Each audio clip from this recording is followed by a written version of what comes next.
Hello everyone, welcome to Patel pharma classes. आप सभी का स्वागत है आपके अपने यूट्यूब चैनल पर। आप अगर चैनल पर पहली बार आ रहे हैं तो प्लीज़ चैनल को सब्सक्राइब ज़रूर करें। और आज हम बात करने वाले हैं हरियाणा के अंदर होने वाले फार्मासिस्ट एग्ज़ाम के बारे में। ये अभी कंफर्म नहीं हुआ है कि कितनी वैकेंसी आएंगी, लगभग 300 के आसपास की बातें कर रहे हैं, जैसा कि हमने भी सुना है।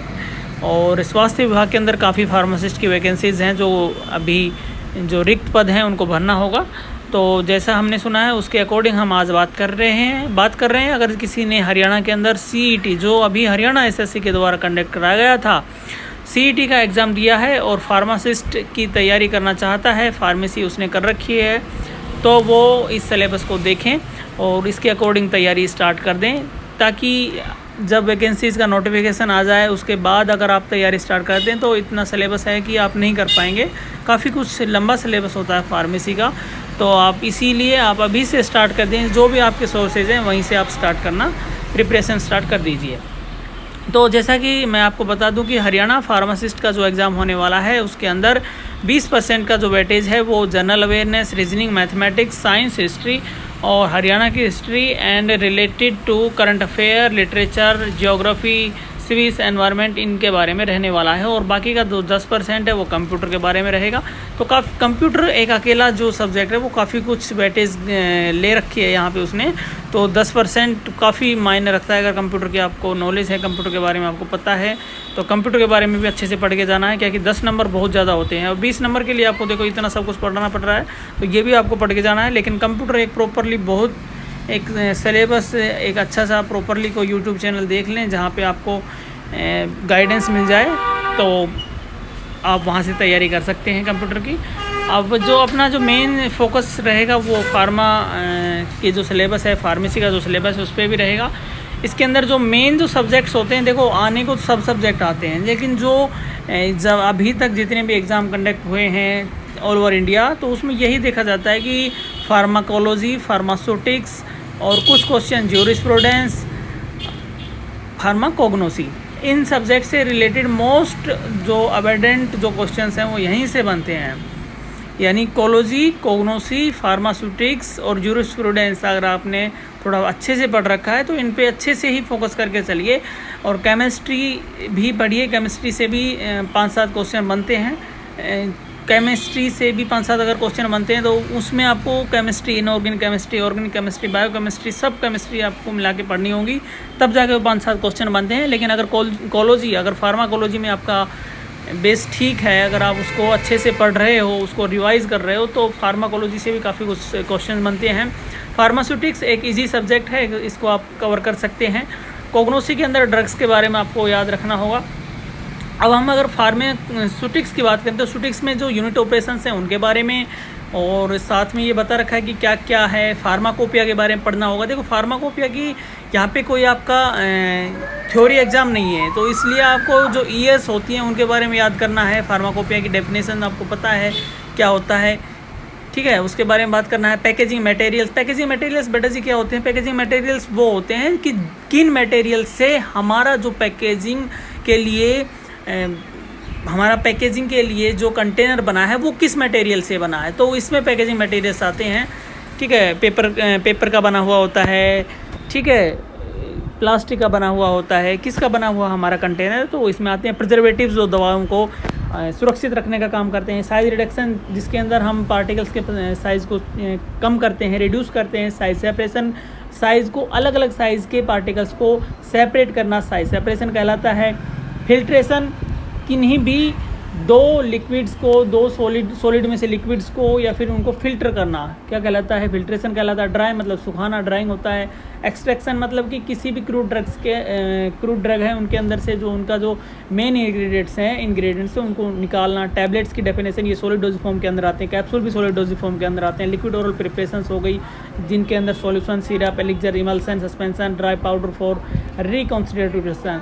अगर ये कई बच्चों को पता नहीं होता, ड्राई पाउडर फॉर रिकॉन्स्टिट्यूशन ये क्या होता है कि अगर आप ड्रग्स देखते हैं, दवाइयाँ देखते हैं जिनको साथ में पाउडर दिया होता है और एक वाटर, स्टाइल वाटर एक तरीका दिया होता है। स्टाइल वाटर उसके अंदर तुरंत रिकॉन्स्टिट्यूएंट का मतलब है तुरंत उसको बनाना।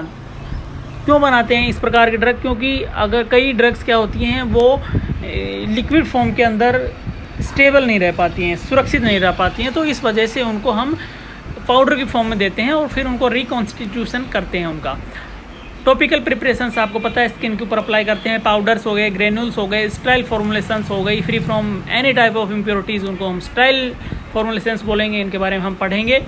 और इम्यूनोलॉजिकल प्रोडक्ट्स होते हैं जो इम्यूनिटी को बढ़ाते हैं, इम्यूनोलॉजिकल प्रोडक्ट्स हैं, उनके बारे में पढ़ना है आपको। क्वालिटी कंट्रोल, क्वालिटी एश्योरेंस, ये हाँ बहुत इंपॉर्टेंट ही टॉपिक है ये, इसके बारे में आपको पढ़ के जाना है।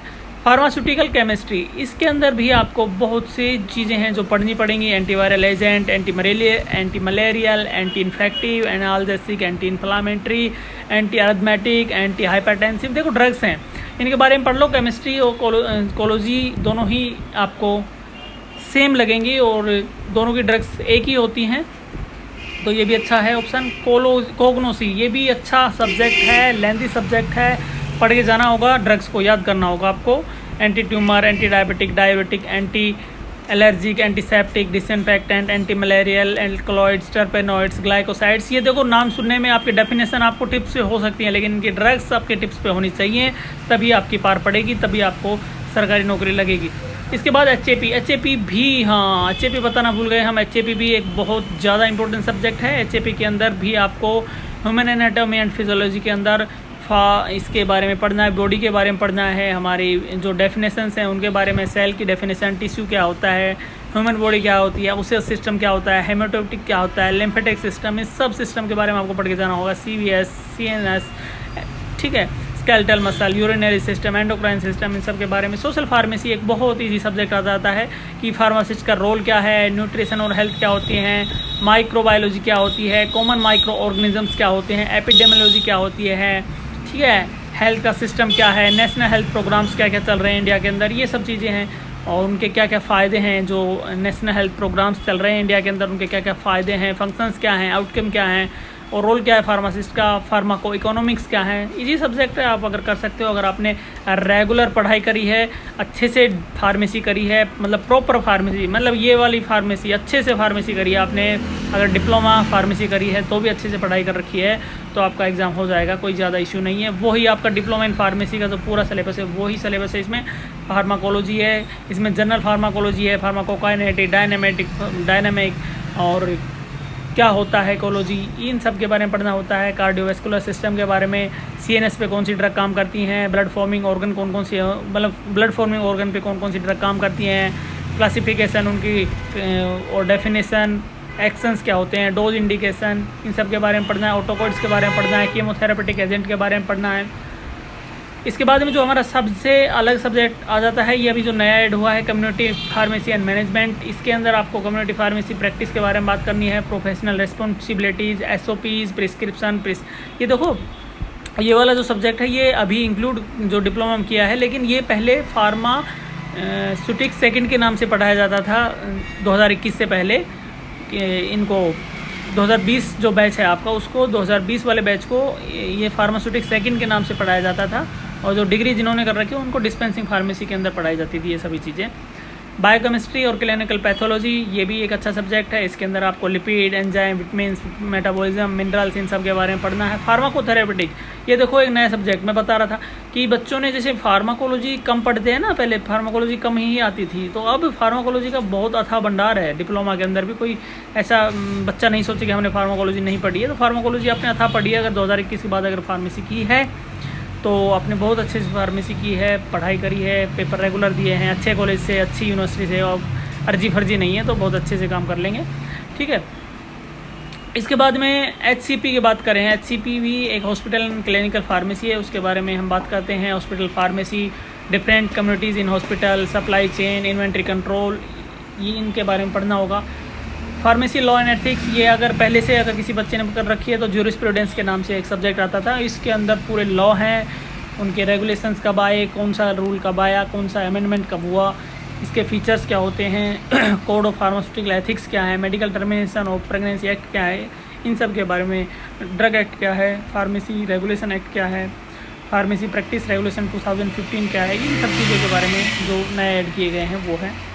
तो ये सब सिलेबस आपका रहने वाला है। अगर आप फार्मासिस्ट की तैयारी करना चाहते हैं तो प्रॉपरली पढ़ाई शुरू कर दीजिए, स्टार्ट कर दीजिए, ताकि आने वाले एग्ज़ाम के दिनों में आपको कोई परेशानी नहीं है। और चैनल को एक बार सब्सक्राइब कर दीजिए प्लीज़। हम कुछ सोच रहे हैं कि अच्छे से अच्छे वीडियोज़ लाए जाएँ आप सभी के लिए, और अभी थोड़ा सा हमें मोटिवेशन मिलता है। अभी हमने स्टार्ट किया है, बीच में छोड़ दिया था कुछ रीज़न्स की वजह से, आज हम स्टार्ट कर रहे हैं फिर से। तो प्लीज़ अगर आप नए हैं तो प्लीज़ चैनल को सब्सक्राइब कीजिए, ताकि हम आगे आपके लिए कुछ और लेके आएँ, अच्छी चीज़ें लेके आएँ, है ना। मोटिवेशन एक मिलना चाहिए ना, इसीलिए। तो